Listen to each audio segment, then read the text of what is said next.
অলিম্পিকে Lionel Messi খেলবেন সেই ইচ্ছের কথা জানিয়েছিলেন আর্জেন্টিনা অনূর্ধ্ব 23 দলের কোচ হাভিয়ের মাচেরান। বিশ্বকাপ জয়ী গোলকিপার এমিলিয়ানো মার্টিনেজ সরাসরি বলেছেন তিনি অলিম্পিকে খেলতে চান। মার্টিনেজ অলিম্পিকে খেললেও খেলা হচ্ছে না মেসির।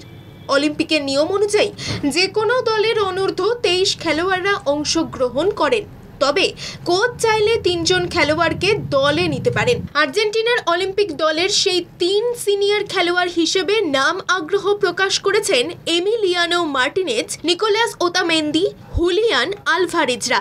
তবে কোচের পছন্দের তালিকায় ছিলেন মেসি ও দি মারিয়া। তবে দি মারিয়া অলিম্পিকের খেলার ইচ্ছে প্রকাশ করেনি।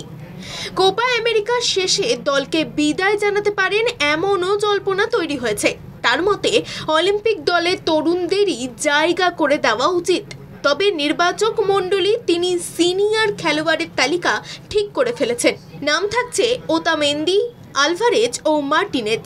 তবে অলিম্পিক দলের খেলোয়াড় নির্বাচন করতে গিয়ে বাড়তি সুবিধা পাবেন কোচ, কারণ জাতীয় দলে নিয়মিত খেলা অনূর্ধ্ব 23 দুজন খেলোয়াড়কে পাচ্ছেন কোচ মাচেরান, যারা হলেন ফার্নান্দেজ ও আলেহান্দ্রো। কম বেশি জাতীয় দলে খেলা অনূর্ধ্ব 23 আরও বেশ কয়েকজন খেলোয়াড়কে পাচ্ছেন আর্জেন্টিনার কোচ। ব্যুরো রিপোর্ট, বাংলা জাগো।